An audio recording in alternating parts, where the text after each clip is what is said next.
আসসালামু আলাইকুম। আজকে কথা বলবো মিজেলস বা হাম নিয়ে প্রচলিত কিছু ভুল ধারণা নিয়ে। অনেকেই মনে করে হাম হলে ডাক্তারের কাছে যাওয়া জরুরি না। এটা একদমই ভুল ধারণা।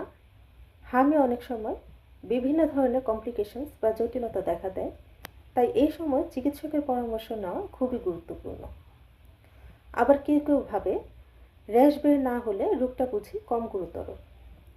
আসলে র্যাশ বের হওয়া হচ্ছে এই রোগের স্বাভাবিক প্রোগ্রেশনের একটা অংশ।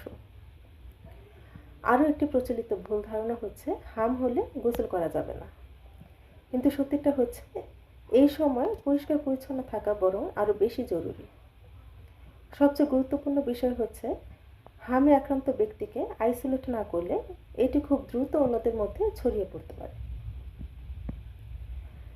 শুধুমাত্র ঘরোয়া চিকিৎসাতেই ঠিক হয়ে যাবে এই ভেবে দেরি করা একদমই ঠিক না।